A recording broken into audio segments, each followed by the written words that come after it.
मणिपुर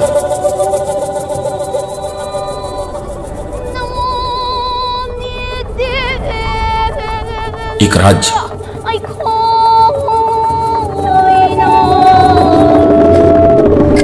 3 साल,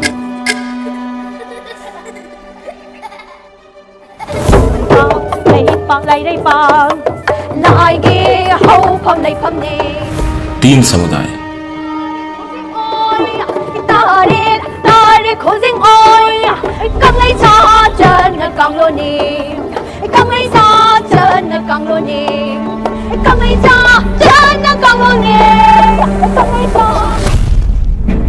हिंसा,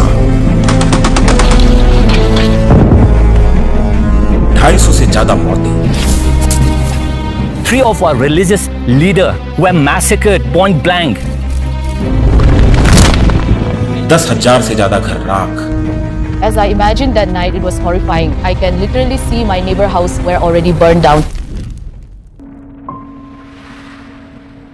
60,000 लोग बेघर, Children being separated from their father is really difficult. I pretend to be strong in front of them. यहाँ relief camp में किया है उन्होंने। ethnic violence, Why this has turned into hostage taken crisis?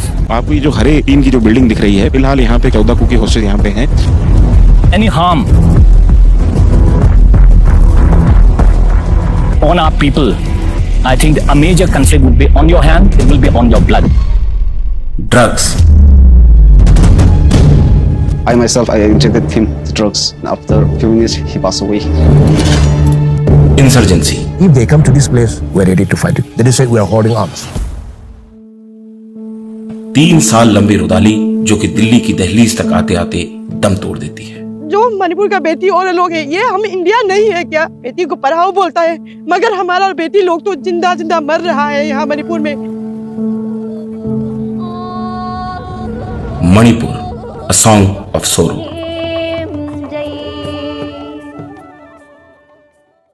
This documentary is sponsored by Odoo. इस video को बनाने में बहुत सारी मेहनत लगी है। एक अच्छी टीम के बिना न्यूज़ पिंच की कोई भी डॉक्यूमेंट्री कभी रियलिटी नहीं बन सकती, और हम इस तरह की और अच्छी डॉक्यूमेंट्रीज आपके लिए बना सकें, इसके लिए हमें अच्छे और टैलेंटेड लोगों की रेगुलर हायरिंग करनी पड़ती है। पहले ये हायरिंग करने में बहुत दिक्कत होती थी। इतनी ज़्यादा एप्लीकेशंस आती थी कि उन्हें मैनेज करना और हर एप्लीकेशन को मैन्युअली खोल कर देखना लगभग इम्पॉसिबल था। ऊपर से किसका इंटरव्यू कब शेड्यूल करना है, ये भी बहुत प्रॉब्लमेटिक था। लेकिन मेरी इस प्रॉब्लम को ओडू के रिक्रूटमेंट ऐप ने सॉल्व कर दिया है। इसमें मैं अपनी ज़रूरत के हिसाब से जॉब की पोस्टिंग्स कर देता हूँ और एक ही डैशबोर्ड पे सारी जॉब की पोस्टिंग का स्टेटस भी देख सकता हूँ, कितनी एप्लीकेशंस हैं, किन कैंडिडेट ने अप्लाई किया है और क्या शेड्यूल है वगैरह। इसमें से जो भी कैंडिडेट पसंद आता है उसे मैं बस एक ड्रैग एंड ड्रॉप करके हायरिंग के अगले स्टेज पर डाल देता हूँ। फिर बारी आती है इंटरव्यू शेड्यूलिंग की, जो कि काफ़ी आसान प्रोसेस है, क्योंकि कैंडिडेट खुद अपने इंटरव्यू का स्लॉट्स बुक कर सकते हैं। और जब कैंडिडेट फाइनल हो जाए तो ओडू से ही उसका ऑनबोर्डिंग भी शुरू हो जाता है, यानी हायरिंग से लेके ऑनबोर्डिंग तक सब कुछ एक ही जगह हो जाता है। और इस सर्विस के लिए मुझे कुछ भी पे नहीं करना पड़ता, क्योंकि ओडू पे फर्स्ट एप्लीकेशन लाइफ टाइम के लिए फ्री है। लिंक डिस्क्रिप्शन में है, आप भी हायरिंग के लिए ओडू का इस्तेमाल कर सकते हैं। ये तो हुई ओडू की बात। आखिर में हम अपनी बात कर लेते हैं, क्योंकि ये डॉक्यूमेंट्री हमने बहुत जतन से आपके लिए बनाई है। इसमें हमने मणिपुर कॉन्फ्लिक्ट के हर एंगल की पड़ताल की है। 15 दिन शूट चला है, 1 महीने से ज़्यादा एडिट में लगा है, बहुत सारी मेहनत, बहुत सारा पैसा खर्च हुआ है। अब मणिपुर फाइल्स आपके हवाले है। डॉक्यूमेंट्री को पूरा देखें, क्योंकि आखिर में आपको मणिपुर की वो तस्वीर दिखेगी जो आज तक आपको किसी ने नहीं दिखाई। दूसरा, इस डॉक्यूमेंट्री को लाइक करें, अपने दोस्तों के साथ शेयर करें, नीचे हाई बटन आ रहा होगा उसे भी दबा दें। ये डॉक्यूमेंट्री और न्यूज़ पिंच आपके ही सपोर्ट से चल रहे हैं। अब ये आपकी जिम्मेदारी है कि हम अच्छा जर्नलिज्म कर सकें, आपके मुद्दे उठा सकें, जरूरी मुद्दे उठा सकें। चलिए अब चलते हैं मणिपुर की कहानी।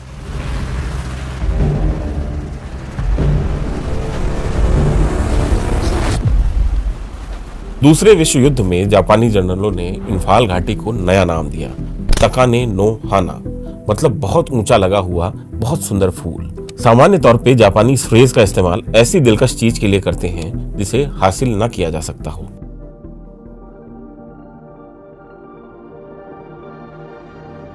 चारों तरफ पहाड़ी से घिरी हुई इंफाल वैली का भूगोल उसे बाहरी आक्रमणों के खिलाफ एक मजबूत बख्तर देता है, लेकिन यही भूगोल अब उसके लिए एक अभिशाप बन गया है।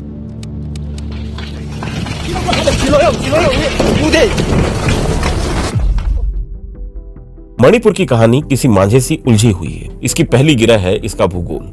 मणिपुर को आप किसी बड़े कटोरे की तरह समझिए। इसके केंद्र में है इम्फाल वैली, इसके उत्तर की तरफ है नागा हिल्स, इसके दक्षिण की तरफ है कुकी हिल्स, उत्तर में नागालैंड है, पश्चिम में असम है, पूर्व में म्यांमार है, दक्षिण में यह मिजोरम और म्यांमार के साथ ट्राई जंक्शन बनाता है। मणिपुर का कुल क्षेत्रफल है 22,330 वर्ग किलोमीटर। इसमें से इम्फाल वैली का क्षेत्रफल है 1,813 वर्ग किलोमीटर।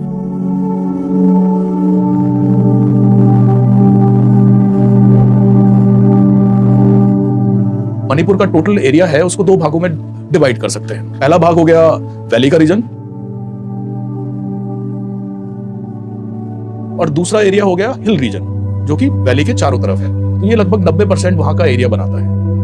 अब आ जाए पॉपुलेशन की बात करें तो जो 10% वैली का रीजन है वहां पे मणिपुर की लगभग 60 से 70% पॉपुलेशन निवास करती है। और यही अगर हम आपका हिल रीजन देखें तो हिल रीजन जो कि 90% लैंड मास है वहां पे, और वहां की पॉपुलेशन का लगभग 10 से 15% हिस्सा ही वहां पे निवास करता है।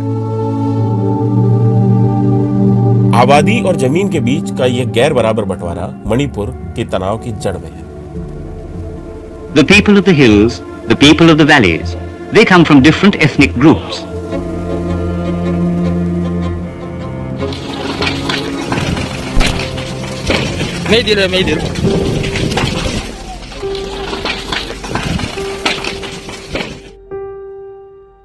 मणिपुर 3 साल से जल रहा है। पीएम मोदी जी से हमारा एक अपील है कि एक बार हमारे मणिपुर को एक बार अपने आंखें खोल के देख लीजिए, क्योंकि मणिपुर इतना हम परेशान में है, इतना हम वो मुसीबत में है। क्या हम मणिपुर का बेटी लोग, हमारे औरत लोग, मणिपुर का बेटी औरत लोग है, ये हम इंडिया नहीं है क्या? हम अलग स्टेट का, अलग जगह का नहीं है, हम भी इंडिया है। बेटी बचाओ बेटी पढ़ाओ बोलता है, बेटी को पढ़ाओ बोलता है, मगर हमारा बेटी लोग तो जिंदा जिंदा मर रहा है यहाँ मणिपुर में। ना पढ़ाई ना लिखाई ना कुछ भी नहीं अच्छी तरह से हो रहा है। इसलिए मोदी जी से अपील है कि जल्द से जल्द हमारे इस जो हाल में मणिपुर जी रहा है इससे कृपया हमें शांति चाहिए, हमें जस्टिस दीजिए, यही कहना है।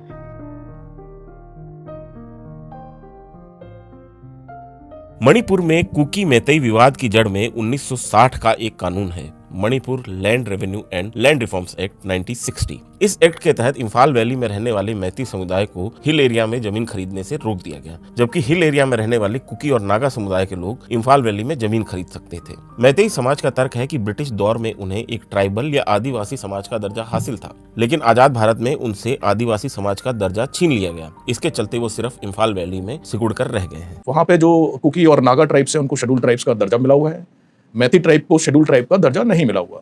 सो ये भी एक बहुत बड़ा मुद्दा है कि why these ethnic groups are clashing with each other. यहाँ मैतेई ये समझते हैं कि उनकी जमीन सिकुड़ती जा रही है और वो कहीं और नहीं जा सकते, वो यहीं वैली में फंस कर रह गए हैं। इस तरह का भाव यहाँ पर है और पहाड़ी इलाकों में दूसरे किस्म का परसेप्शन बना हुआ है कि सारा डेवलपमेंट वैली में ही हो रहा है, हिल्स में नहीं आ रहा।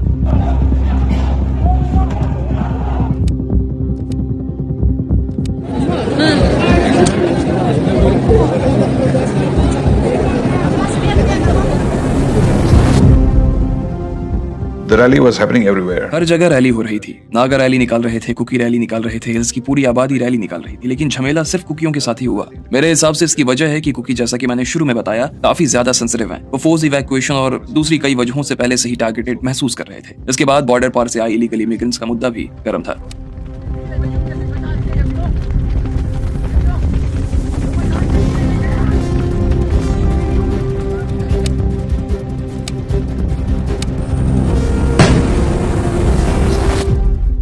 यह पहली बार नहीं है जब मैतेई समुदाय ने आदिवासी दर्जा हासिल करने की मांग रखी थी। इसका इतिहास 1981 से शुरू होता है। पिछले 40 सालों में मैतेई समुदाय को ट्राइबल लिस्ट में शामिल करने का प्रस्ताव 2 बार रिजेक्ट हो चुका है। पहली बार 1982 में जब रजिस्ट्रार जनरल ऑफ इंडिया ने मणिपुर सरकार की तरफ से भेजे गए प्रस्ताव को यह कहते हुए रिजेक्ट कर दिया कि मैतेई समुदाय में आदिवासी समुदाय जैसे गुणधर्म नहीं दिखते हैं। दूसरी बार 2001 में यूनियन ट्राइबल मिनिस्ट्री की तरफ से हो रहे रिव्यू के दौरान मणिपुर सरकार से सुझाव मंगवाए थे केंद्र सरकार ने। तत्कालीन मुख्यमंत्री नीपा मच्चा सिंह ने रजिस्ट्रार जनरल ऑफ इंडिया के 1982 के ऑब्जर्वेशन से सहमति जताई और मैतेई समुदाय को आदिवासी समुदाय में शामिल करने से इनकार कर दिया। 27 मार्च 2023 को मणिपुर हाईकोर्ट ने मैतेई ट्राइबल यूनियन की याचिका पर सुनवाई करते हुए आदेश दिया कि राज्य सरकार केंद्र सरकार को मैतेई समुदाय को ट्राइबल लिस्ट में शामिल करने का प्रस्ताव भेजे।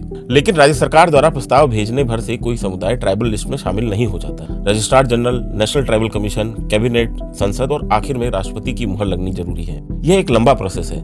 लेकिन इस आदेश के बाहर आते ही पहाड़ी इलाकों में रहने वाले कुकी और नागा समुदाय थोड़े असहज हो गए। हाईकोर्ट के इस आदेश के खिलाफ all tribal student union of Manipur के कॉल पर मणिपुर हिल एरिया में सॉलिडेरिटी मार्च निकाला गया। तारीख थी 3 मई 2023। दूसरी तरफ मैतेई समुदाय द्वारा इस मार्च के खिलाफ वैली इलाकों में प्रदर्शन किया जा रहा था। लेकिन शाम आते आते यह प्रदर्शन एक हिंसक झड़प में बदल गया।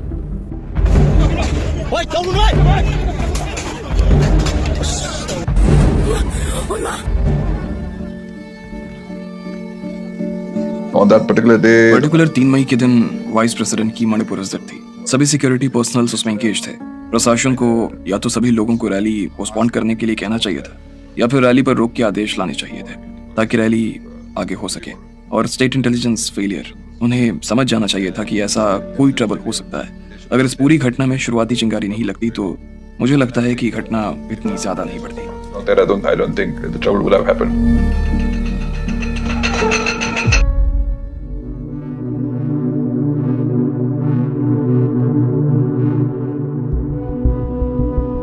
इम्फाल का बाहरी इलाका है और ये फिलहाल एक मैती रिलीफ कैंप में बदला हुआ है।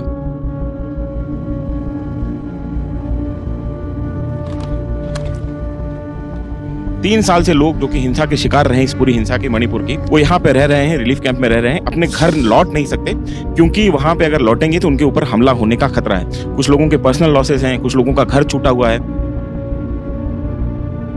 उन्होंने जो है शाम को 5-5:30 बजे तरह साइकिल बोलकर उधर है कुकी के गांव, उस तरफ से पूरा मर्द औरत, कोई हाथ में बंदूक होगा, कोई दाव है, कोई डंठा है, सब कुछ करके हम लोग को, यानी कि उन्हों को दिल में तो मारने के लिए सोच कर आए हुए हैं।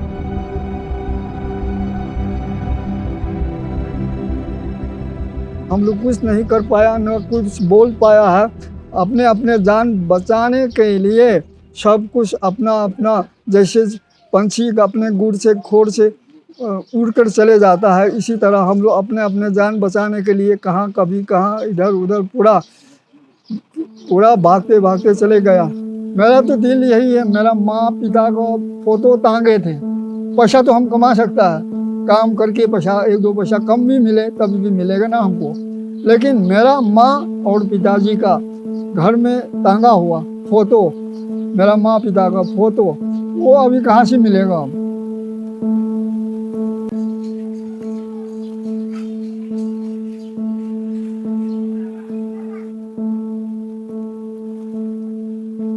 Madali haubra. Lairaga di dum puthokyo ni. O sidalai.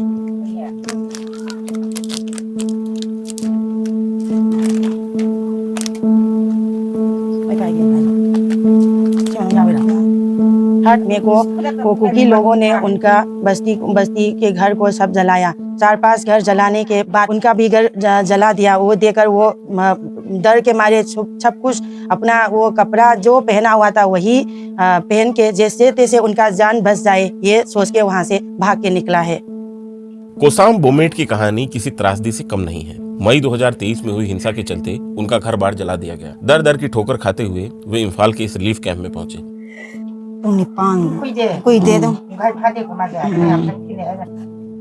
25 अगस्त 2025 की शाम जब वो घर लौटे तो उनकी 6 साल की बेटी ने उनसे चॉकलेट दिलवाने की जिद की, लेकिन बोमेट की जेब खाली थी। वो तो 7 बजे में वो घर से निकला तो 7:30 बजे 8 बजे ऐसे में उनको ढूंढा तो वहाँ वो लड़का के पैर में उसका। इस लाचारी ने उन्हें भीतर तक तोड़ दिया। वे घर से निकले और फिर कभी घर लौट के नहीं आए। और उनका एक बेटी है, वो बोल नहीं पाता है, उसका बेटी है। सही काम उसको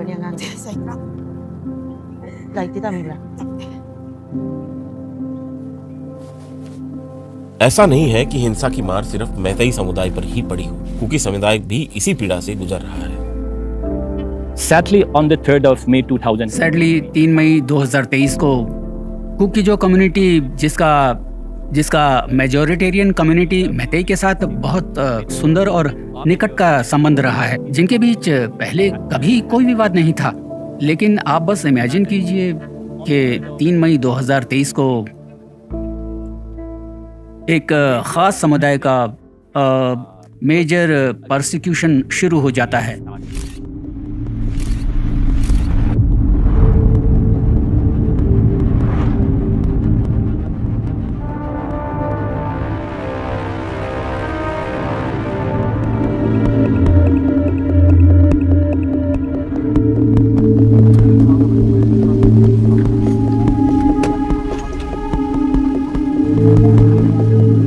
ये मणिपुर का कुकी बाहुल्य वाला चूड़ा चांदपुर जिला है। 3 मई 2023 की हिंसा के बाद इम्फाल वैली में रह रहे कुकी समुदाय के लोगों को बगल के कुकी बाहुल्य वाले जिलों कांगपोकपी और चूड़ा चांदपुर में शरण लेनी पड़ी। अभी हालात ये हैं कि चूड़ा चांदपुर और इम्फाल वैली को जोड़ने वाली सड़क पर जगह जगह ब्लॉकेड लगे हुए हैं। चूड़ा चांदपुर के कुकी इम्फाल वैली नहीं जा सकते हैं और इम्फाल वैली में रहने वाले मैतेई चूड़ा चांदपुर नहीं आ सकते हैं।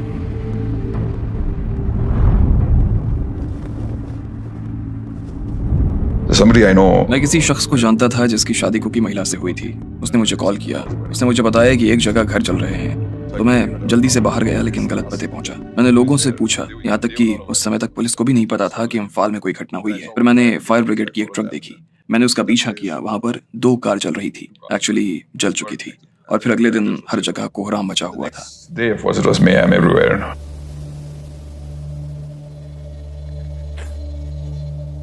I am from Sahibung village and after being married to my husband, we are an intercaste marriage. मैं कुकी क्रिश्चियन हूँ। मेरे पति एक मैतेई हिंदू हैं। हम 2009 के साल में दुबई में पहली बार मिले। शादी के बाद 5 साल हम लोग साथ रहे और हमारे 2 बच्चे हैं। परिवार की परिस्थितियों के चलते मैं अपने 2 बच्चों के साथ इंडिया लौट आई। मेरे पति अभी भी दुबई में रहते हैं। 3 मई 2023 की रात मैतेई लोगों की भीड़ ने कुकी घरों पर हमला करना और जलाना शुरू कर दिया। कुकी समुदाय के कई लोग भाग निकले, लेकिन मैं अपने 2 बच्चों, अपनी 2 कजिन सिस्टर और केयर टेकर जेम्स के परिवार के साथ वहां फंस कर रह गई।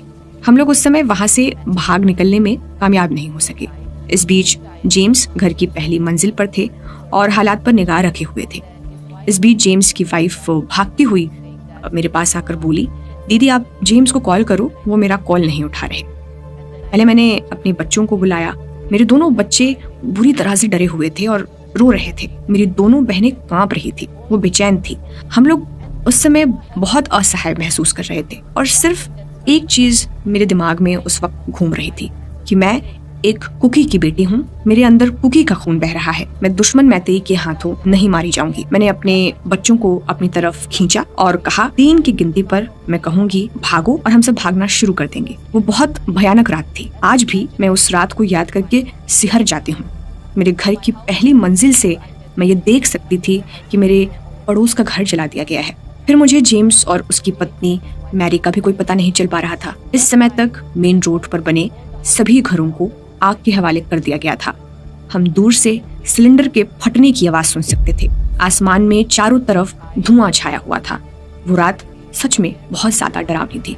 फिर कुछ समय बाद जेम्स की वाइफ मैरी मेरे पास आई। उसने मुझसे कहा कि दीदी हमें जेम्स का पता लगाने के लिए जाना पड़ेगा। वो बहुत बेचैन हो रही थी। कुछ समय बाद मैंने हिम्मत जुटाई और मैरी से कहा, चलो चलते हैं। जिस घर में हमने जेम्स को आखिरी बार देखा था मैं वहां गई, लेकिन जेम्स वहां नहीं थे। मैं पहली मंजिल की छत की तरफ उन्हें ढूंढने के लिए गई। जैसे ही मैं छत पर पहुंची मैंने टॉर्च जलाया। मैंने देखा चारों तरफ खून बिखरा हुआ था। वहां कुछ ईंटें पड़ी हुई थी। मैं इमेजिन कर सकती थी कि जेम्स को कितनी निर्ममता से मारा गया था कि सारी ईंटें टूट गई। फिर मैंने जगह जगह पर खून के कतरे बिखरे हुए देखे। मैं इन खून के कतरों का पीछा कर रही थी और वो सीढ़ियों की तरफ जा रहे थे। खून के धब्बों का पीछा करते हुए मैं सीढ़ियों से उतरकर अपने घर के मेन गेट तक पहुंची। जब मैं बाहर आई तो मैरी रो रही थी और उसके चारों तरफ सीआरपीएफ के लोग खड़े थे।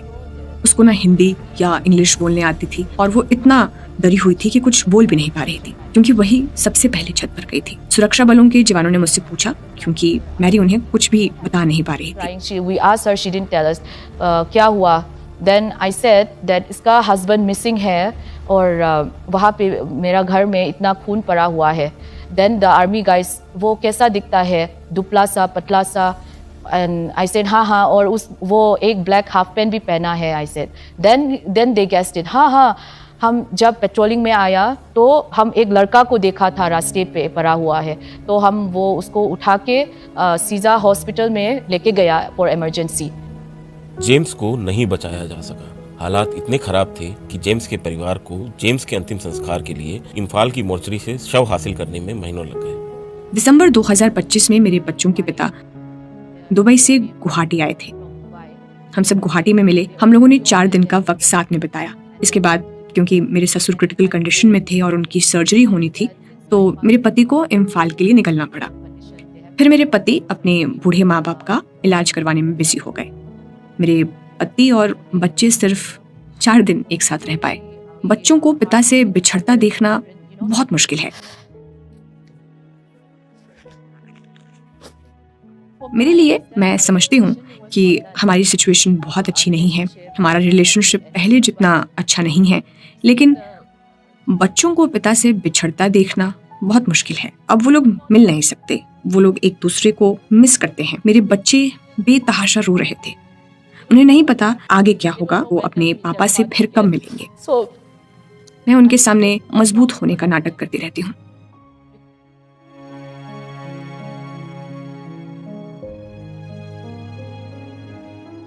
कुकी समुदाय मई 2023 की हिंसा के लिए तत्कालीन मुख्यमंत्री एन बीरेन सिंह को जिम्मेदार मानता है। बीरेन सिंह खुद मेतई समुदाय से आते हैं। उन पर आरोप है कि उन्होंने कुकी समुदाय के खिलाफ हिंसा करने वाली मिलिशिया आरामबाई तेंगोल का समर्थन किया। The reason why मैं बात कर रहा हूँ कुकी जो कम्युनिटी और बाकी ट्राइबल कम्युनिटीज की भी, 3 मई को हमें आदिवासी समाज के प्रोटेक्शन के लिए खड़ा होना पड़ा।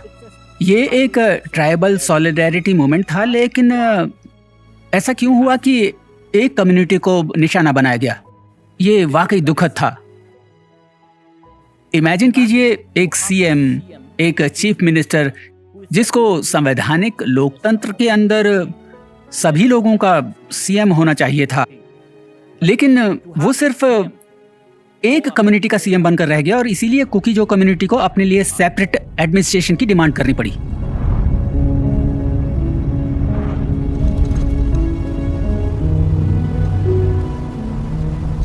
मई 2023 की हिंसा के चलते कुकी समुदाय के हजारों लोगों को चूड़ा चांदपुर और कांगपोकपी जैसे कुकी बाहुल्य इलाकों में बने रिलीफ कैंप में शिफ्ट होना पड़ा।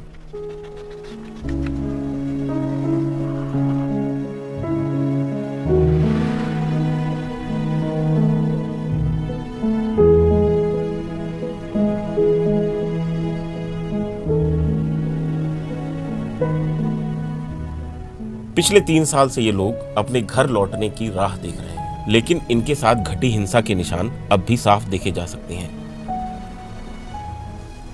Story of the fateful night of 3rd May. 3 मई की उस बदनसीब रात को ये लोग चर्च सर्विस से घर लौटे थे और सोने की तैयारी कर रहे थे।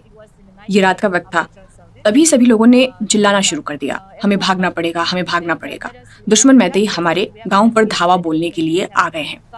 हर आदमी ने जो भी वो सामान बांध सकता था उसने बांधा और पहाड़ियों की तरफ भागना शुरू कर दिया। उस रात इनका पूरा गांव जला दिया गया। गांव के सभी लोगों ने तमाम मुश्किलों के साथ जंगल में रात बिताई। All the villagers were staying in the jungle, in the forest. अगले दिन गांव के मुखिया के बेटे ने पुलिस स्टेशन कॉल किया। रात को उसकी कार दरअसल जंगल के किनारे पर छूट गई थी। पुलिस वाले जाहिर है कि मैतेई थे। पुलिस वालों ने विलेज चीफ के बेटे से कहा, आओ आओ हम तुम्हारी मदद करेंगे। आम नागरिक पुलिस के साथ सुरक्षित है, ये सोचकर विलेज चीफ का जो बेटा है वो अपनी कार लेने पुलिस स्टेशन गया। जब वो वहां पहुंचा तो कार जो है वो पुलिस स्टेशन पर पहले से मौजूद थी, लेकिन 2 पुलिस वाले उसे किसी दूसरी जगह लेकर गए। पुलिस वालों ने उसके टुकड़े टुकड़े कर दिए और उसकी लाश पर पेट्रोल डालकर आग लगा दी। इन माताजी ने ये भी बताया कि मरने से ठीक पहले उनके बेटे ने उन्हें आखिरी बार कॉल किया। One last phone call coming from that victim.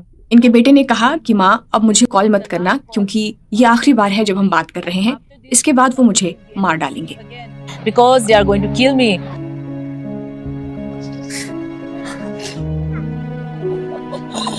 कभी I think they. मेरा मानना है कि उन्होंने इस मामले को मिसहैंडल किया। उन्हें हर जगह सख्त कार्रवाई करनी चाहिए थी। उन्हें स्ट्रिक्ट कर्फ्यू लगाना चाहिए था। अगर जरूरत पड़ती तो यूज ऑफ फोर्स भी होना चाहिए था, क्योंकि आप ऐसे हालातों को और बिगड़ने देना नहीं चाहते। लेकिन इस तरह की चीजें हुई नहीं। The government of Bharat India- सरकार इस कॉन्फ्लिक्ट को सीमित कर सकती थी। आधे मई तक इसे पूरे एक सप्ताह में रोक सकती थी। लेकिन अब सवाल उठ रहा है इवन कुकीजो कम्युनिटी से कि क्या ये भारत सरकार की तरफ से कुकीजो कम्युनिटी को पूरी तरह वाइप आउट करने का एक लार्जर गेम प्लान है।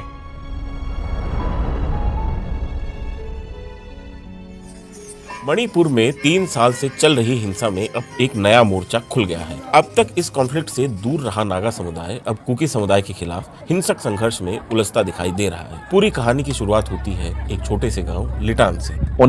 घटना की शुरुआत 7 फरवरी को लिटान से हुई। वहां स्टर्लिंग नाम के नागा युवक को कुकियों ने लिटान में बहुत बुरी तरह पीटा था। ये लिटान गांव है और आप इसको ये समझिए कि ये मणिपुर में जो सेकंड वेव ऑफ वायलेंस है उसका प्रस्थान बिंदु है, उसका स्टार्टिंग पॉइंट है। ये आपको गाड़ियां जो दिखाई दे रही हैं जली हुई, ये घर जो टूटे हुए दिखाई दे रहे हैं, ये दरअसल उस बात की तस्दीक है, उस बात के सबूत है कि आप लगातार ये देखिए कि किस तरीके से यहाँ पे हिंसा जो है वो शुरू हुई थी। ये पूरी सड़क जो है वो सिविलियन गाड़ियों के मूवमेंट के लिए रोकी गई है और यहाँ पे अक्सर फायरिंग इंसिडेंट अभी भी हो जाते हैं। सिक्योरिटी फोर्सेज ने हमको लगातार मना किया कि आप जो है यहाँ पे ना आए, यहाँ पे इस सड़क पे ना जाएं क्योंकि सिविलियन मूवमेंट नहीं है, जाएं तो आर्मी कॉन्वॉय के साथ में जाएं। और लेकिन हमारे पास में आर्मी कॉन्वॉय की सुविधा नहीं थी क्योंकि आर्मी कॉन्वॉय 3 बजे तक जाना था और हमको आगे पहुंचना है उखरूल, तो उससे पहले लाइट चली जाती, इस वजह से हम वहाँ पे नहीं पहुंच पाते समय से। तो हमने ये तय किया कि हम रिस्क लेके थोड़ा सा जोखिम उठा के इन सड़कों से गुजरेंगे। और ये लिटान गांव के आप दृश्य देख रहे हैं, ये ट्रक जो हैं ये आपको दिखाई देंगे यहाँ पे फ्रंट में कि किस तरीके से रुके हुए हैं, जिनका मूवमेंट पूरी तरीके से रिस्ट्रिक्ट कर दिया गया है। ये महीनों से यहाँ पे फंसे हुए हैं, ये ट्रक इसी तरीके से खड़े हुए हैं। बहुत तकलीफ चल रहा है, खाना पीना भी बहुत तकलीफ चल रहा है। यहाँ से वहाँ तक थोड़ा सा किलोमीटर है, 15 किलोमीटर है। 15 किलोमीटर का रास्ता भी नहीं तो छोड़ रहा है ना ये लोग। हम लोग को कम से कम ड्राइवर लोग को तो यहाँ से तो खाली गाड़ी है, छोड़ देने से तो हम लोग को भी प्रॉब्लम सॉल्व हो जाता। घर में भी तो जाने नहीं सक रहा है ना, सामने में तो ईद है, हम लोग का तो बहुत परेशानी हो रहा है। तो कोई जाने का रास्ता भी नहीं है, खान पीने के भी बहुत तकलीफ है। यहाँ में कोई दुकान उकान नहीं है, यहाँ में जैसे तैसे चल रहा है हम लोग। लिटान की घटना बढ़ते बढ़ते एक मेजर कॉन्फ्लिक्ट की ओर बढ़ गई।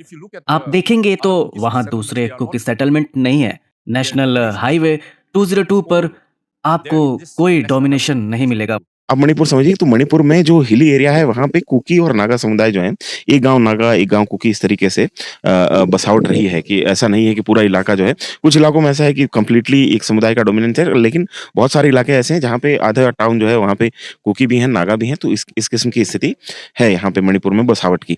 पूरे हाईवे पर 4 से 5 किलोमीटर के दायरे में ही कुकी सेटलमेंट है, लेकिन ये जानना बहुत ही डिसअपॉइंटिंग है कि वहां पर central security forces, Assam rifle, state security forces की ह्यूज डोमिनेंस है।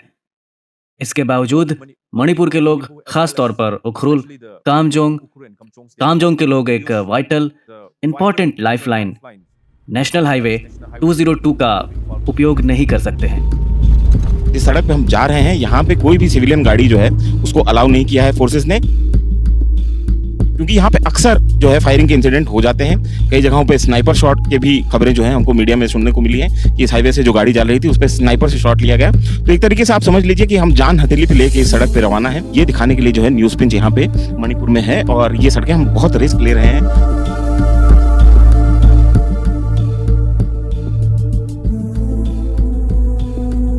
Why you are sitting here? Okay, especially we are checking the illegal migrants, and we are checking the illegal migrants. Okay, you are checking illegal migrants.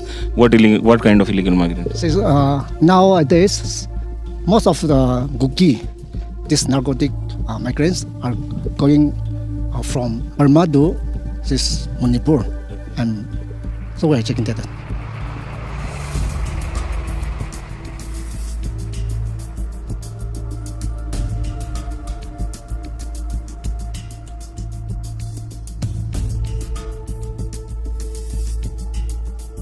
Three of our religious leaders were massacred point blank. 13 मई को यहीं पे Kangpokpi district में जो religious leader हैं, इनके Christian pastor हैं, वो जा रहे थे 2 गाड़ी में। वो दरअसल कांगपुपी से जा रहे थे चूड़ा चांदपुर। अभी आप जब हालात देखेंगे, हम आपको मैप पे दिखाएंगे कि अगर जो ये आप मैप देख रहे हैं स्क्रीन पे, इससे आपको समझ में आएगा कि बीच में इम्फाल वैली है और एक साइड में कांगपुपी पड़ता है, एक साइड में चूड़ा चांदपुर पड़ता है। 2023 से जो हालात बने हुए मणिपुर में, उसमें ये स्थिति है कि कुकी लोग जो है वो इम्फाल वैली में नहीं जा सकते हैं। तो उन्होंने एक अल्टरनेट रास्ता ढूंढा था, कांगपोपी जो कि कुकी डोमिनेटेड जिला है, वहां से चूड़ा चांदपुर जो कि दूसरा कुकी डोमिनेटेड जिला है, वहां जाने के लिए, जिसको जर्मन टाइगर रोड बोलते हैं। ये एक मान लीजिए कि टेम्परेरी रास्ता है जिससे ट्रेवल कर रहे थे लोग, ताकि वो इम्फाल वैली जाने से बच पाए। और उस रास्ते पे जो है एम्बुश हुआ 13 तारीख को, जहां पे 3 जो रिलीजियस लीडर हैं कुकी समुदाय के, कुकी जो समुदाय के, उनको मौत के घाट उतार दिया गया। ये साफ साफ दिखता है कि सबको पता है कि वो गाड़ी, उस पे लिखा हुआ था फ्रंट पे कि वो पास्टर्स लोग का गाड़ी है, TBA थादो बप्टिस्ट एसोसिएशन का गाड़ी था, but still knowing the fact that it's the vehicle of the pastors, they ambushed them and that's very heartbreaking for us. So मैं यही बोलना चाहूंगी, जो पास्टर्स को मारा गया है, by like we are Christian at first place, so as a Christian हम तो उनको forgive कर रहे हैं, but justice तो मिलना चाहिए at any cost। 13 मई को कुकी पास्टर की हत्या के बाद कुकी और नागा समुदाय के बीच एक हॉस्टेज क्राइसिस शुरू हुआ। कुकी मिलिटेंट संगठन KNA ने 20 नागाओं को अगवा कर लिया। इसके जवाब में नागा विलेज गार्ड्स ने 30 कुकी समुदाय के लोगों को बंदी बना लिया। Primary concern of today's protest is for 2 reasons. Firstly, because of the illegal and continued detention of 14 of our hostages, taken hostages in Senapati. And the second primary reason we are protesting here today is for the fulfillment of the Charter of Demands that was submitted to the government of India days ago, recently. So we have these 2 objectives for organizing this protest today, and we are organizing in a democratic way. But this form of protest should not be misconstrued as acceptance of justice. If there is a need to be, the Kuki-Zo people will not compromise anything for the lives and safety of our individuals.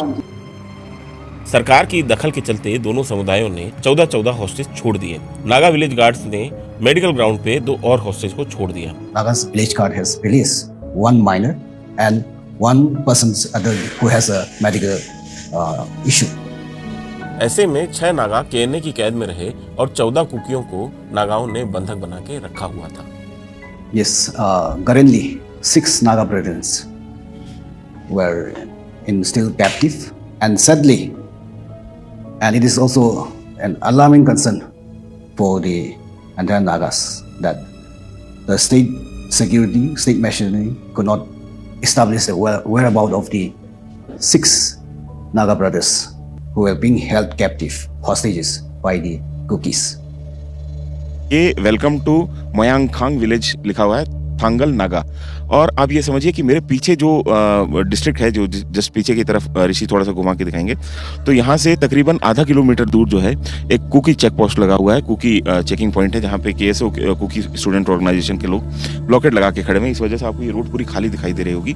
और ये इलाका जो है, यहाँ से ये नागा इलाका शुरू हो जाता है। कुकी और नागाओं के बीच में जो भी हॉस्टेज क्राइसिस है और जो तनातनी का माहौल अभी मणिपुर में चल रहा है, उसका असर उसको आप इस तरीके से महसूस कर सकते हैं। यहाँ आपको बमुश्किल गाड़ियाँ निकलती हुई दिखाई देंगी। ज़्यादातर जो गाड़ी जा रही हैं वो फोर्सेस की गाड़ी हैं, जो कि इस हॉस्टेज क्राइसिस को सुलझाने के लिए जा रही हैं या वहाँ पे हॉस्टेजेस को सुरक्षा प्रदान करने के लिए जा रही हैं। तो ये यहाँ पे स्थिति है और ये एक तरीके से ये सिर्फ बोर्ड नहीं है, ये सीमांकन है कि यहाँ से नागा इलाका शुरू हो जाता है। तो कोई भी कुकी समुदाय का आदमी जो है यहाँ से आगे ना बढ़े।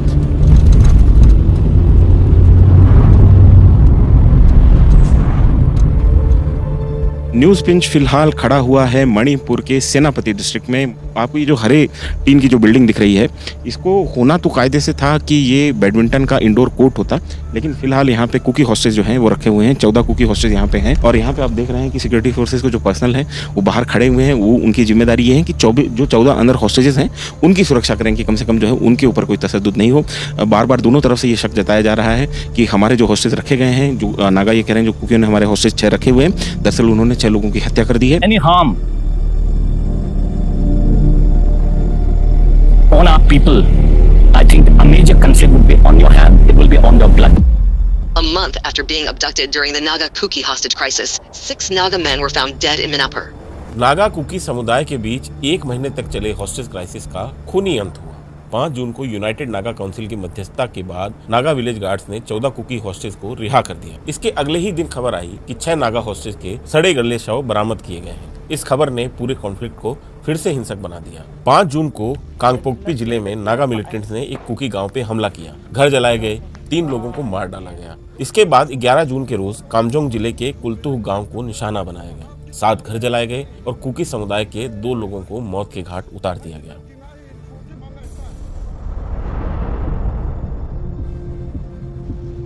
कुकी नागा विवाद मणिपुर के लिए कोई नई घटना नहीं है। इस विवाद की कहानी लगभग 200 साल पुरानी है। विवाद का सबसे बड़ा मुद्दा है कि कुकी मणिपुर में कब, कैसे और कहां से आके बसे।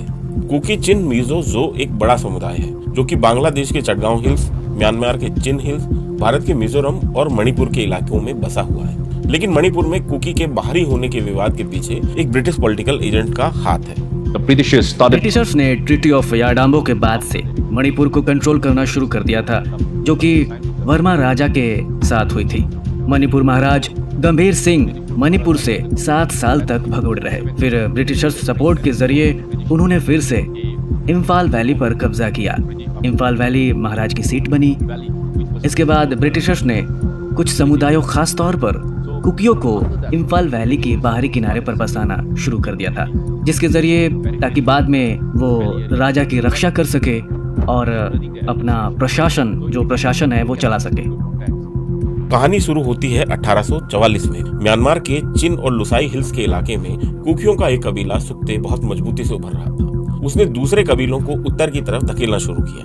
लिहाजा मणिपुर में लगभग 2000 नए कुकी रेफ्यूजियों की आमद हुई। इस समय तक इम्फाल वैली नागा रेड्स की वजह से परेशान थी। उस समय मणिपुर के अंग्रेज political agent colonel William McCulloch ने इन नए आए शरणार्थियों का इस्तेमाल रणनीतिक बढ़त के लिए करने की सोची। उन्होंने इम्फाल वैली के दक्षिण में कई स्ट्रेटेजिक लोकेशंस पे कुकी शरणार्थियों को बसा दिया। तब ये कुकी इम्फाल वैली में मौजूद मैतेई राज के लिए फर्स्ट लाइन ऑफ डिफेंस के तौर पे देखे जाते थे। विलियम मैकुलो ने इन्हें नाम दिया न्यू कुकी और इनके गांव को नाम दिया गया सिपोई विलेजेस। नागाओं का आरोप है कि कुकी म्यांमार से आके भारत में बसे हुए हैं और उन्होंने नागाओं की जमीन पर कब्जा कर रखा है। We don't have... हमारे संविधान में एक ऐसी लाइन नहीं है जो कहती है कि आप इंडिजिनस हैं। बिल्कुल गलत। हर आदमी इंडिजिनस है। लेकिन हमारे संविधान में एक शब्द है आदिवासी, जिसका मतलब है ट्राइबल। मैं ट्राइबल हूँ। आदिवासी एक हिंदी शब्द है, तो कानूनी रूप से आदिवासी शब्द ही सही है और हम सही हैं। कुकी जो समुदाय ने 1917 से 1919 तक अंग्रेजों के खिलाफ जंग लड़ी थी, इस बात से आपको क्या समझ में आता है? कुकी जो समुदाय ने अंग्रेजों के खिलाफ जंग क्यों लड़ी? मेरे लोग, मेरे पुरखे पॉलिटिशियंस नहीं थे। कुकी हिस्ट्री का दूसरा बड़ा मोड़ आता है 1917 में। यह पहले विश्व युद्ध का दौर था। ब्रिटिश हुकूमत को उस समय सामान ढोने के लिए पोर्टर्स की जरूरत थी। नॉर्थ ईस्ट से ब्रिटिश सेना की लेबर कोर के लिए भर्तियां शुरू हुई। कुकी लोगों ने ब्रिटिश हुकूमत की लेबर कोर का हिस्सा बनने से साफ इनकार कर दिया। कई कुकी चीफ ने अंग्रेजों के खिलाफ विद्रोह शुरू कर दिया। कुकी इसे एंग्लो कुकी वॉर के तौर पे याद करते हैं, लेकिन नागा स्मृतियों में ये युद्ध बहुत अलग तरीके से दर्ज है। इतिहास के प्रोफेसर लाल डेना अपनी किताब हिस्ट्री ऑफ मॉडर्न मणिपुर में लिखते हैं, अप्रैल 1918 के अंत तक कुकी विद्रोहियों ने आसपास के गांवों पर कई क्रूर हमले किए। अगले 3 महीने में 19 गांवों पर धावे बोले गए, जिसमें 193 लोग मारे गए और 26 लोग लापता हो गए। इन हमलों के कुछ कारण पुराने विवाद भी थे।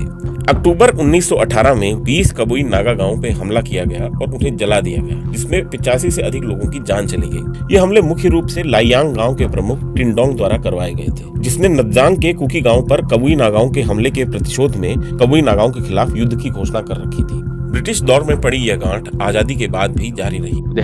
ब्रिटिश एम्पायर के खिलाफ ये उनकी जंग थी, इसलिए वो इसे एंग्लो कुकी वॉर कहते हैं। हम कह सकते हैं कि कुकी फोर्सेस ने ब्रिटिशर्स मास्टर के खिलाफ विद्रोह किया, लेकिन ये एंग्लो वॉर जैसी ऐसी कोई चीज नहीं थी। Kuki Anglo war of course Britishers ने अपना ध्यान यूरोप पर केंद्रित रखा था, क्योंकि वहां विश्व युद्ध चल रहा था। यहाँ तक कि असम राइफल्स के 3000 ट्रुप्स गोरखा राइफल्स के साथ लड़ने के लिए गए हुए थे। शेक्सपियर के मुताबिक यहाँ कोई नहीं था जो इस मामले पर ध्यान दे पाए। लेकिन अगर आप पैटर्न देखेंगे, जैसे ही विश्व युद्ध खत्म हुआ, सैनिक लौटने लगी। कुकी और नागा दोनों ही समुदाय अनुसूचित जनजाति में आते हैं, लेकिन दोनों समुदायों के बीच जमीन के मालिकाना हक को लेके परंपराएं बहुत अलग हैं। अब ये परंपराएं टकराव की वजह बन रही हैं। अगर आप हिस्ट्री देखेंगे तो कुकी घुमंतू हैं। उनके गांव अक्सर तेजी से बढ़ते हैं। आज एक गांव है, कल कुछ समय बाद वहाँ 2-3 गांव हो जाएंगे। लैंड ओनरशिप पैटर्न थोड़ा अलग है। नागाओं में जमीन की ओनरशिप कम्युनिटी के पास है और कुकियों में जमीन का मालिक विलेज चीफ होता है। गांव के दूसरे लोग बटाईदार होते हैं। तो अगर कोई आदमी रसूखदार या इन्फ्लुएंशियल हो जाता है तो वो विलेज चीफ के नीचे नहीं रहना चाहता, वो दूसरी जगह जाकर अपना गाँव बसा लेता है। अगर चीफ के 2-3 बेटे हैं तो वो भी अपना अलग गाँव बसा लेते हैं। तो इस तरह से गाँव का जो फैलना है वो जारी रहता है, क्योंकि वहाँ पर नागा समुदाय के लोग भी रह रहे हैं। उन्हें लगता है कि कुकी उनकी जमीनों में घुस रहे हैं। ऐसे में दोनों समुदायों के बीच टकराव जो है वो बहुत ज्यादा बना रहता है। One community starts spreading their villages into their land, there's going to be friction.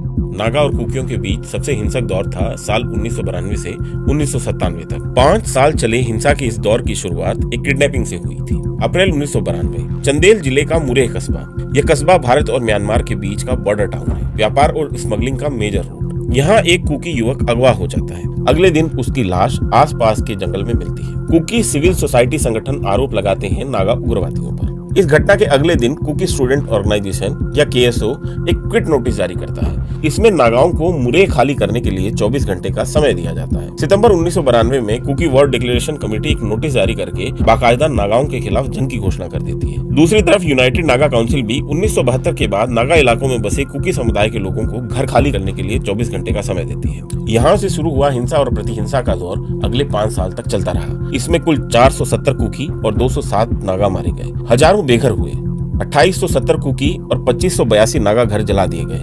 300 के करीब कुकी गांव का नामो निशान मिटा दिया गया। फिर इनकी आबादी बढ़ने लगी। कुकी ग्रुप की आबादी हिली एरिया में 1990 के शुरुआती सालों में बढ़ना शुरू हो गई। इनकी शुरुआती आइडिया था कि इंटरनेशनल हाईवे पर अपना वर्चस्व लिया जाए। ऑफ कोर्स फिलहाल जो मोरेह आप देखते हैं, जहां ट्रेडिंग है, हब ट्रेडिंग है, इंटीग्रेटेड चेक पॉइंट है, वो उस समय नहीं था। लेकिन पीवी नरसिंहा राव ने 1992 में लुक ईस्ट पॉलिसी का प्लान शुरू किया था। वो प्लान जरूर मौजूद था। उन्हें पता था कि आने वाले समय में ये इंपॉर्टेंट ट्रेड कॉरिडोर बनेगा। बॉर्डर के उस तरफ भी काफी आबादी है। ये लोग मोरेह के अलावा चंदेल टेंगनोपाल रूट को भी कंट्रोल करना चाहते थे। तो हुआ ये कि 1990 की दशक की शुरुआत में 1992 में इन लोगों ने नागा को टारगेट करना शुरू कर दिया था, जो कि इस इलाके के मूल निवासी हैं। इसके बाद क्विक नोटिस दिए गए, जो इस तरह से 1990 का कुकी नागा कॉन्फ्लिक्ट शुरू हुआ। अच्छा, 90 के दशक में कुकी समुदाय और नागा समुदाय के बीच कॉन्फ्लिक्ट बहुत सीधा था। नागा समुदाय की अपनी डिमांड्स थी। फिलहाल वो डिमांड्स फ्रेमवर्क एग्रीमेंट के तहत डिस्कस हो रही हैं, लेकिन शुरुआती दौर में नागा ग्रेटर इंडिया से पूरी तरह अलग होना चाहते थे, अलग देश बनाना चाहते थे। और आपको पता है, कुकी जो समुदाय को इस सब में बलि का बकरा बना दिया गया। मुझे लगता है इस पूरे फसाद में एक जिम्मेदारी भारत सरकार की बनती है, क्योंकि हम लोग ट्राइबल्स थे, हमें इस इलाके की जानकारी थी, यहाँ के टेरेन की जानकारी थी। शायद इसीलिए हमारे समुदाय को सरकार के द्वारा या फिर किसी और के द्वारा नागाओं के खिलाफ लड़ने के लिए इस्तेमाल किया गया। लेकिन मुझे ऐसा लगता है कि ये पूरा का पूरा कॉन्फ्लिक्ट स्टेज्ड था। नागा मूवमेंट को तब एक बहुत बड़ा झटका लगा जब NSCN ने हमारे 900 लोगों का कत्लेआम कर दिया। उस समय हमारे पास कोई हथियार नहीं था। We have nothing to defend. Manipur की गुत्थी का सबसे उलझा हुआ और हिंसक सिरा है मिलिटेंट ऑर्गेनाइजेशन। लेकिन अगर आप नॉर्थ ईस्ट की मिलिटेंसी को कश्मीर या सेंट्रल इंडिया के चश्मे से देखेंगे तो गच्चा खा जाएंगे। इस पूरे मामले को समझने के लिए आपको 1967 के साल में चलना पड़ेगा। बर्मा और चीन के यूनान प्रोविंस को जोड़ने वाला पागवा पास। 1967 की सर्दियों में चीनी बॉर्डर पोस्ट पर तैनात सैनिकों के होश फाख्ता हो गए। 100 हथियारबंद लोगों की टुकड़ी उनकी पोस्ट की तरफ बढ़ रही थी। इनके हाथों में दूसरे विश्व युद्ध में बरती गई ली एनफील्ड राइफल्स थी। चीनी कुछ समझ पाते इससे पहले इस टुकड़ी के एक 30 साल के नौजवान ने अपनी वर्दी पर लगे लाल बैज की तरफ इशारा करते हुए कहा, माओ जेडोंग। फिर वो कुछ सेकंड के लिए रुका और जोर से चिल्लाया, लिन बियाओ। उसके बाद उसने तीसरा नाम फेंका, झाओ एनलाई। नौजवान ने चीनी कम्युनिस्ट पार्टी के 3 बड़े नेताओं का नाम चिल्लाकर बोला था। उसके इस करतब का जादुई असर हुआ। चीनियों ने अपने बॉर्डर पोस्ट का दरवाजा इस टुकड़ी के लिए खोल दिया। जिस नौजवान ने इस करतब को कर दिखाया था उसका नाम था थुइया लेंग मोइवा। एक मणिपुरी नागा। मुइवा ने 26 अक्टूबर 1966 में अपने 100 साथियों के साथ यह सफर बर्मा के नागा हिल्स से शुरू किया था। 3 महीने और 3 दिन पैदल चलने के बाद वो पागवा पास पहुंचे थे, लेकिन यह हवा में मारा गया तीर नहीं था। आजादी के तुरंत बाद ही नागालैंड में भारत सरकार के खिलाफ हथियारबंद संघर्ष शुरू हो गया था। शुरुआती दिनों में ISI तब के ईस्ट पाकिस्तान से और अभी के बांग्लादेश के जरिए इन विद्रोहियों को हथियार और पैसे से मदद करती रही। बांग्लादेश के सिलहट में नागा विद्रोहियों ने अपने ठिकाने बना रखे थे। कुछ पाकिस्तान के कराची में भी अपनी गतिविधियां चला रहे थे। नागा लीडर मोऊ गुलजान ने साल 1962 के जून में लंदन की अपनी यात्रा खत्म की और लौटते वक्त कराची में रुके। भारत और चीन के बीच युद्ध से चंद महीने पहले ही हो रही यह मुलाकात अहम थी। मोऊ गुलजान के पाकिस्तानी मेजबान ने उन्हें एक चीनी दोस्त से मिलवाया, जिसने उन्हें हथियार और दूसरी मदद देने का वायदा किया। जनवरी 1967 में मुइवा का चीन पहुंचना नॉर्थ ईस्ट की इंसर्जेंसी में चीनी दखल की आधिकारिक शुरुआत था। मणिपुर में कुल 31 मिलिटेंट ग्रुप हैं। इन्हें मोटे तौर पे 2 भागों में बांटा गया है। पहला है वैली बेस्ड मिलिटेंट ग्रुप या VBMG, दूसरा है हिल बेस्ड मिलिटेंट ग्रुप या HBMG। पहले हुए वैली बेस्ड इंसर्जेंट ग्रुप और दूसरे हुए हिल बेस्ड इंसर्जेंट ग्रुप। तो वैली बेस्ड इंसर्जेंट ग्रुप में बेसिकली वो इंसर्जेंट ग्रुप आते हैं जो कि मैती कम्युनिटी से हैं, जैसे UNLF हुआ, आपका KYKL हुआ, KPC हुआ, प्रीपाक हुआ, PLA हुआ। तो ये सारे वैली बेस्ड ग्रुप कहे जाते हैं, जो कि प्रेडोमिनेंटली इसमें जो इंसर्जेंट है वो मैथी कम्युनिटी को बिलोंग करते हैं। इसमें UNLF है, इसके साथ भारत सरकार का सीजफायर हो रखा है, और बाकी के जो 4 ग्रुप हैं वो ऐसा कहा जाता है कि अभी भी उनकी उपस्थिति म्यांमार में है और उनको सेफ हेवन मिला हुआ है। सो ये आता है संपर्क की किस तरीके से वैली बेस्ड ग्रुप जो है उनका म्यांमार कनेक्शन क्या है। बेसिकली जो बचे हुए ग्रुप है जो म्यांमार में है, वहाँ की चिन स्टेट के शेंगोंग रीजन में ऐसा कहा जाता है कि उनके कैंप्स हैं और वहाँ पे वो शरण लिए हुए हैं। कहीं हम बोलते हैं कि हमारा सीज फायर है, कहीं कहीं हम बोलते हैं कि हमारा सस्पेंशन ऑफ ऑपरेशन है, सू जिसे बोलते हैं, और कहीं कहीं बोलते हैं कि हमने MOU साइन कर लिया है। तो ये इन तीनों चीज़ों में क्या डिफरेंस है? अगर हमें इंसर्जेंसी को समझना है और इसकी जो भी गतिविधियां की सरकार के साथ क्या तालमेल हुआ है, तो हमें इन तीनों में डिफरेंस जानना बहुत जरूरी है। तो सबसे पहले बात करते हैं सीज फायर की, जो कि सबसे पहले NSCN-IM एंड NSCN-K के साथ भारत सरकार का हुआ 1995 और 2005 में। हमने सीज फायर का शब्द का इस्तेमाल किया, तो बाद में सरकार को रियलाइज हुआ कि भाई सीज फायर तो उसके साथ होता है कि जो आपका दुश्मन होता है, जो एक जैसे मान लीजिए हमारा दुश्मन पाकिस्तान है फॉर एग्जांपल, अगर हमारे साथ उनका युद्ध होता है तो जब युद्ध विराम होगा तो हम उसको सीज फायर बोलेंगे। ये तो हमारे अपने ही लोग हैं जो कि एक इंसर्जेंसी में या जो भी इनकी आइडियोलॉजी थी उसमें लिप्त होकर हिंसा कर रहे थे, तो इनके साथ जो भी हमारा संघर्ष विराम है उसको सीज फायर कहना उचित नहीं है। तो ये सरकार को बाद में रियलाइज हुआ। अब बात करते हैं कुकी इंसर्जेंट ग्रुप की। कुकी इंसर्जेंसी लगभग 80 के दशक में स्टार्ट हुई और लगभग 92 से लेकर 97 तक कुकी और नागा ग्रुप्स के बीच में काफी खूनी संघर्ष देखने को मिला। अभी प्रेजेंट की बात करें तो लगभग 22 के करीब इनके ग्रुप हैं, जो कि 2 मेजर ऑर्गेनाइजेशन जिसे KNO बोलते हैं, Kuki national organisation, and UPF that is united peoples front. तो ये 2 मेन अम्ब्रेला ऑर्गेनाइजेशन है कुकी ग्रुप की, जिसमें 14 ऑर्गेनाइजेशन जो कि 14 स्प्लिंटर छोटे ग्रुप हैं वो KNO के अंडर में आते हैं और बचे हुए 8 जो है वो UPF के अंडर में आते हैं। सो इन सारे ग्रुप का 2005 में सस्पेंशन ऑफ ऑपरेशन हुआ भारत सरकार के साथ। यहीं पे जब कुकी ग्रुप के साथ हमारा संघर्ष विराम हुआ तो उसे सस्पेंशन ऑफ ऑपरेशन, जिसे सू भी बोलते हैं, वो हुआ। उसमें क्या होता है कि सस्पेंशन ऑफ ऑपरेशन में जो भी मिलिटेंट काडर होते हैं, लिस्टेड काडर, उनको कैंप में रहना होता है, जिसे सू कैंप बोलते हैं। जैसे कुकी के केस में सभी लोग जानते होंगे कि जब सीज फायर हुआ था, जब सू हुआ था, तो उस समय लगभग 14 कैंप बनाए गए थे, जो कि 2023 के क्लैशेस के बाद उसको रिवाइज करके 12 कर दिया गया, और अभी सुनने में आ रहा है कि शायद उसकी संख्या 10 कर दी जाएगी ताकि बेटर एडमिनिस्ट्रेशन हो सके। तो ये होता है सस्पेंशन ऑफ ऑपरेशन। अब बात आती है कि MOU क्या होता है। अब आपका सस्पेंशन ऑफ ऑपरेशन चल रहा है, फिर सरकार की बातचीत चल रही है उन ग्रुप के साथ, और फिर आप एक अंडरस्टैंडिंग पे पहुंच जाते हो कि भाई इसके आगे हम इस तरीके से रहेंगे, एक तरीके का अग्रीमेंट है, तो उसे हम MOU कहते हैं। तो यहाँ हमारी बात क्लियर हो जाती है कि भाई cease fire, suspension of operation और MOU में क्या फर्क है।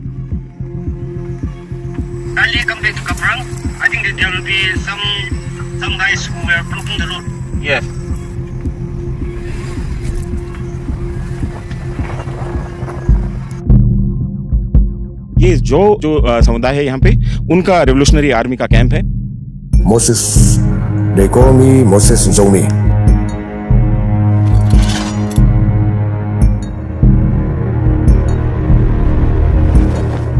और यहाँ पे खास बात यह है कि ये सारे कैंप जो जितने संगठन है, ये एक समय पे जाके भारतीय सरकार के साथ में एक सस्पेंशन ऑफ ऑपरेशन, जिसको यहाँ पे सू कहा जाता है, तो सस्पेंशन ऑफ ऑपरेशन के जो एग्रीमेंट्स हैं उनके साथ में आ जाते हैं।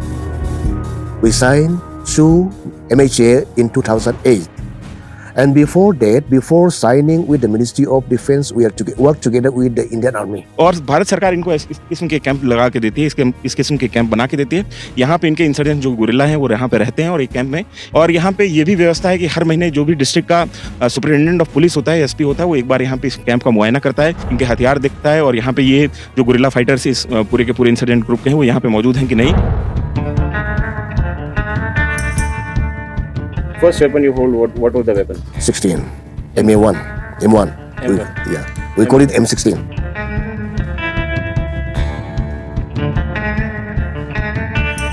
दो 2010 में ये कैंप जो है वो बना था यहाँ पे, और यहाँ पे 70 के तकरीबन गुरिल्ला जो हैं अभी रह रहे हैं, जो रेवोल्यूशनरी आर्मी के। आइए हम थोड़ा सा आपको दिखाते हैं ये कैंप और यहाँ पे समझाते हैं। और 2011 में कमाल की बात यह है कि उस समय देश के गृह मंत्री होते थे पी चिदम्बरम, और पी चिदम्बरम पहली बार किसी ऐसे सू ऑर्गेनाइजेशन, जो सस्पेंशन ऑफ ऑपरेशन जिनको बोला जाता है यहाँ मणिपुर में शॉर्ट में, उनको सू ऑर्गेनाइजेशन बोला जाता है, तो सू ऑर्गेनाइजेशन के किसी कैंप में आए थे, तो ये कैंप था। In 2010, the visit of India's Home Minister to the ZRO camp marked a significant moment in the peace process.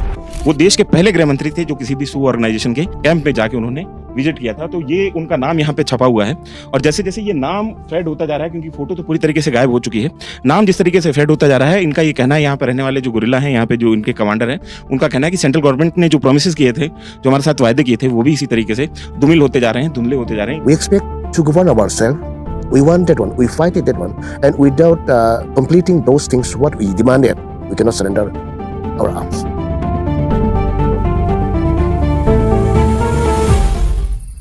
There are states within the state. Are you willing to share your land with them? No, there is no chance to share. It is our land, and we don't allow other people to occupy it. That is why we are holding arms. If they come to this place, we are ready to fight it. The Metis peoples are blaming that we are all refugees from Myanmar. That is totally false. We are not refugees. We are Indians. 18 months after the Myanmar military launched a coup, the country is in the midst of a brutal civil war. ऐसा कहा जाता है report के मुताबिक कि जितने भी cookie community वाले मिलिटेंट ग्रुप हैं, तो वहां पे जो चिन रेजिस्टेंस आर्मी है, उनके साथ मिलकर सेना के म्यांमारी सेना के खिलाफ युद्ध लड़ रहे हैं। और जितने भी नागा इंसर्जेंसी ग्रुप वाले हैं या मैती ग्रुप वाले हैं, उनको वहां की सेना का साथ देना पड़ रहा है। ऐसा माना जाता है कि ये चूंकि एथनिक ब्रदरहुड है वहां पे, तो वहां पे जो मिलिटेंट्स को प्रेशर वहां पे महसूस होता है, तो वो इंडिया की तरफ आ जाते हैं, और कभी हो सकता है कि उनका इस्तेमाल यहाँ पे हिंसा फैलाने में भी किया जा सकता है।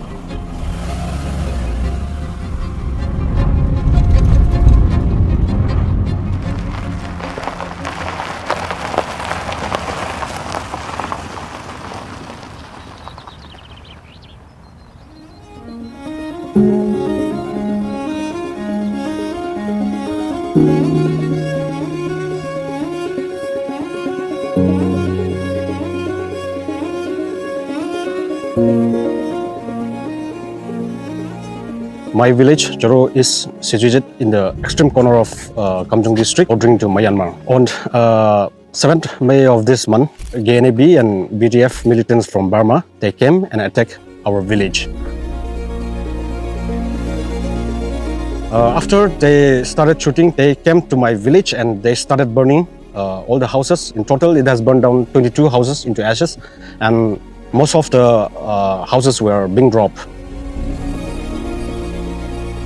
70-80 के माफी आया है, सब सोफिस्टिकेटेड वेपन है, आरपीजी और क्या मैशिंग गन, एलएमजी, ऐसा सब मिला के चला के हम लोग को ये भगा दिया है। हम लोग का बहुत तकलीफ हुआ है, गाँव लोग को आग चला दिया। ये कुकी नेशनल जो आर्मी है बर्मा की तरफ जो आया, और हम लोग का ये कहना है कि जम्मू एंड कश्मीर में जो दूसरा देश के पाकिस्तान की तरफ अटैक करता है, पहलगाम जो भी हो अटैक किया, तो हम लोग का प्राइम मिनिस्टर भी कंडेम करता है और नेशनल होम मिनिस्टर भी कंडेम करता है। मगर अफसोस की बात है कि हम लोग का स्टेट का जो होम मिनिस्टर दूसरा हम लोग का सपोर्ट जो लोग का गाँव की जो स्टेटमेंट दे रहा है, इसमें अपोजिट कर रहा है। FIR पुलिस का FIR में भी ये बाहर का जो अटैक है ऐसे बोल रहा है। दूसरी चीज एक और मुद्दा है, जिसे बोलते हैं फ्री मूवमेंट रजीम, FMR। तो इसके तहत ये प्रोविजन था कि आप 16 किलोमीटर के दायरे में बॉर्डर के इस पार या उस पार आप बिना वीजा या बिना किसी पासपोर्ट के या बिना किसी चेकिंग के आप जा सकते हैं। Chin people, they are my blood Myanmar के ब्रदर। लोग हमारे भाई हैं, उनके साथ हमारा खून का रिश्ता है।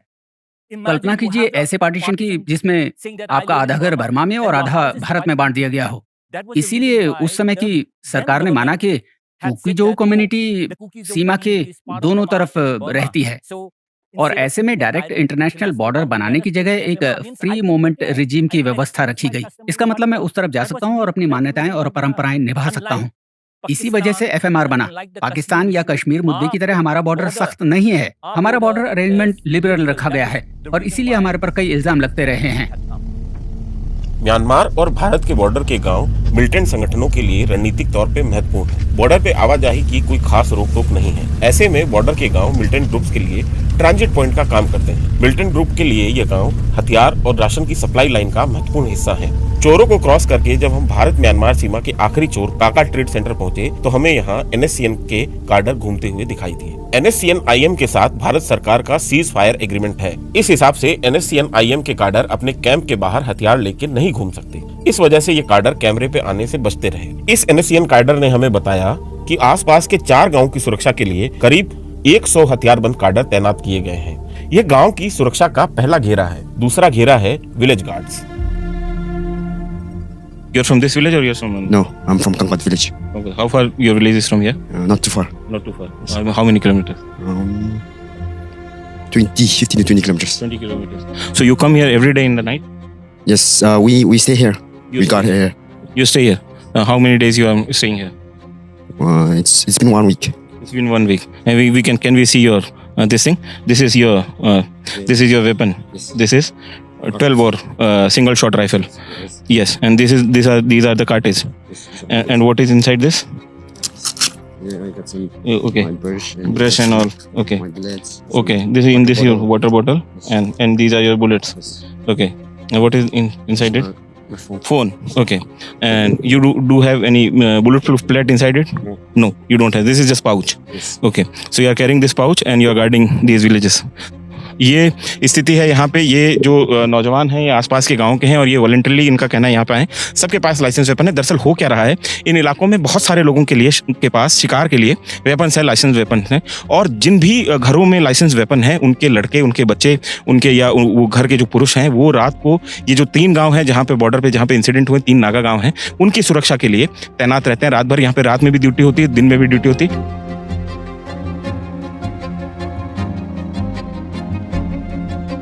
चोरों पे हुए हमले के 5 दिन बाद म्यांमार के एक गांव मोलनोई पर भी इसी किस्म का हमला हुआ। मोलनोई एक कुकी गांव है जो म्यांमार की सीमा में 2 किलोमीटर अंदर स्थित है। इस गांव को KNA-B का बेस माना जाता है। इस हमले का आरोप NSCN IM के ईस्टर्न फ्लैंक पर लगा है। मोलनोई पर हुए हमले को चोरों के बदले के तौर पे देखा जा रहा है, लेकिन मामला इतना सीधा नहीं है। म्यांमार दुनिया में अफीम और सिंथेटिक ड्रग्स के प्रोडक्शन का बड़ा केंद्र है और ये कुख्यात गोल्डन ट्रायंगल का भी हिस्सा है। यहाँ से ड्रग स्मगल होकर भारत आती है। Militant group in drug smugglers को सेफ पैसेज देते हैं, अफीम के खेतों की सुरक्षा करते हैं। ये इन मिलिटेंट ग्रुप के लिए कमाई का सबसे बड़ा जरिया बना हुआ है। तो गोल्डन ट्रायंगल क्या है? ये एक तरीके का ज्योग्राफिकल अरेंजमेंट है जिसमें 3 कंट्री आती हैं, म्यांमार, थाईलैंड एंड लॉस। सो ये इलाका इनफेमस है और जाना जाता है अपनी ड्रग रिलेटेड गतिविधियों के लिए। तो जहां गोल्डन ट्रायंगल की बात आती है और उसके प्रेजेंट डायनामिक्स की बात आती है तो हमें ये भी समझना होगा एक और ऐसा इलाका है एशिया के अंदर जिसे हम बोलते हैं golden crescent. The Khyber Pass on the northwest frontiers of the Indian subcontinent, linking Pakistan with remote Afghanistan. जो कि ईरान, अफगानिस्तान और पाकिस्तान को मिला के बनता है। तो जहां तक गोल्डन क्रेसेंट की बात है तो वहां पे अभी तक ओपियम का उत्पादन सबसे ज्यादा होता है। 2021 में अगर हम देखें, तालिबान का सरकार बनी अफगानिस्तान में और 2021 में ही म्यांमार में कू हुआ।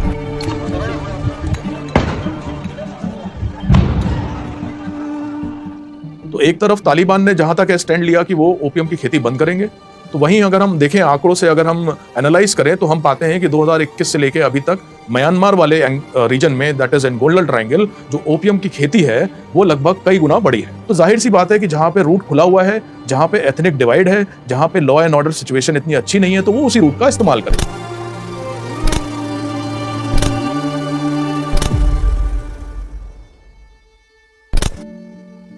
मणिपुर पिछले 3 सालों से कॉन्फ्लिक्ट जोन बना हुआ है। इस सामाजिक और आर्थिक तनाव ने यहाँ के लोगों को बड़े पैमाने पे ड्रग्स की तरफ ढकेला है। Here in Manipur, like all over Manipur, we have ministry funded 22 rehabs. पिछले 2-3 सालों में the cases of addiction has been increasing. People of all ages, जैसे adolescents, young adulthood, middle-aged people, all are affected.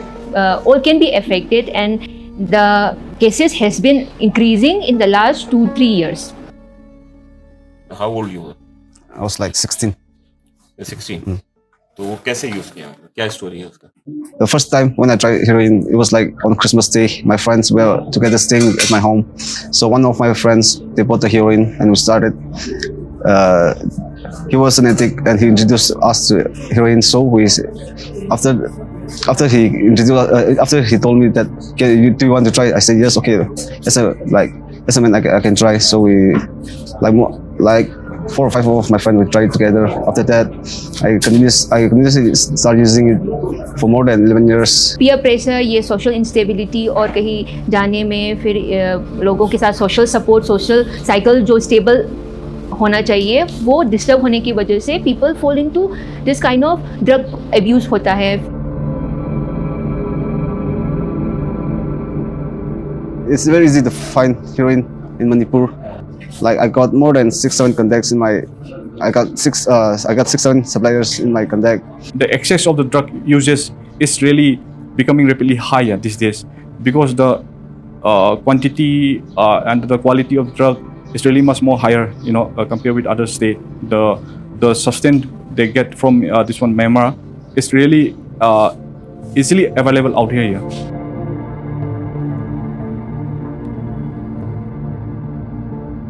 मेरे कुछ दोस्त थे जो heroin लेते थे और उसमें से कुछ दोस्त थे जो इंजेक्ट भी करते थे और पफ भी करते थे. तब मेरे जब दोस्त थे तो मुझे इंजेक्शन से थोड़ा सा अनकंफर्टेबल फील होता था. तब फिर मैंने पफ जो है हेरोइन वो पफ लेना स्टार्ट किया. मैं पफ ऑलमोस्ट 8-9 महीने मैंने पफ किया. उसके बाद जो दोस्तों के साथ मिलता था जो कि वो ड्रग्स करते थे, पफ करते थे और कुछ लोग इंजेक्ट भी करते थे, तो फिर उन लोग को देखता अनकंफर्टेबल तो फील होता था, लेकिन जैसे उन लोग का नशा देखता था कि ऐसा लगता था कि बहुत अच्छा, उन लोग को बहुत मज़ा आ रहा है, like they are into another world, feeling like a paradise. तो heroin is a very addictive illegal drug जो बहुत कम ड्यूरेशन में people get addicted to it. तो इसके जो प्रॉब्लम्स है उसके social life, the type of control over the use बहुत ही जल्दी में people lose control of it.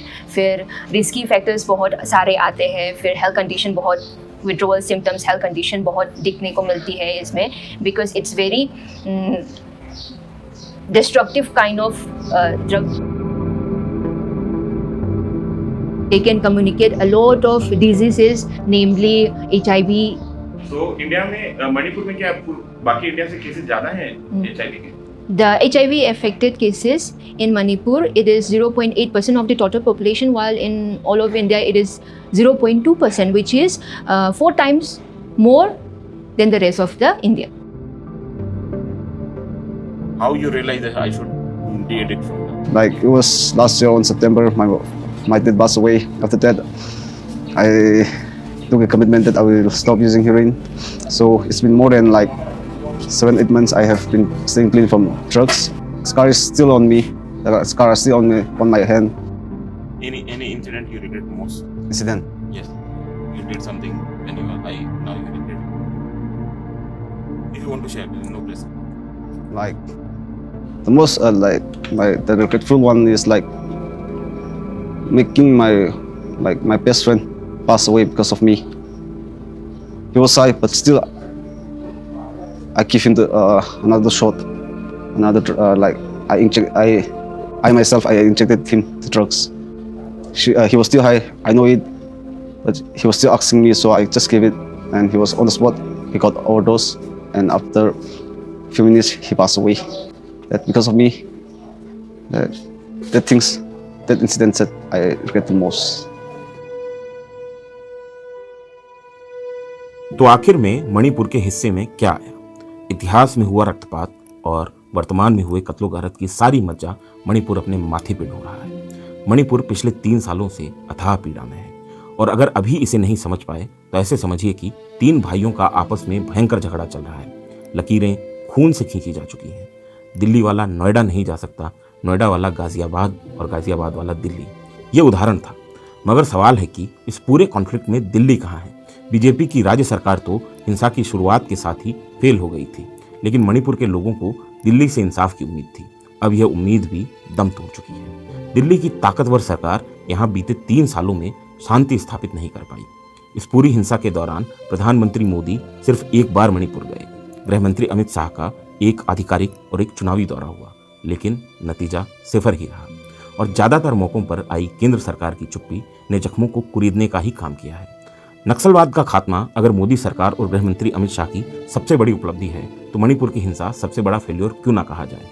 प्रयास के तौर पे बीते दिनों केंद्र सरकार के भरोसेमंद अधिकारी रहे पूर्व गृह सचिव अजय भल्ला को सूबे का राज्यपाल बनाकर भेजा गया है। लद्दाख के डीजीपी रहे मुकेश सिंह को मणिपुर का डीजीपी बनाया गया है और पूर्व बीएसएफ डीजीपी दलजीत सिंह को national sports university of Manipur का वीसी नियुक्त किया गया है। कहा जा रहा है कि मणिपुर को मुसीबत से निकालने का जिम्मा इन्हीं 3 पूर्व नौकरशाहों पर है और ये जिम्मा कब पूरा होगा कोई नहीं जानता। मणिपुर फाइल्स के पन्नों में अभी कितना खून दर्ज होगा कोई नहीं जानता। कोई नहीं जानता कि आखिर कब तक मणिपुर को सॉन्ग ऑफ सोलो गाते रहें।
Ngọc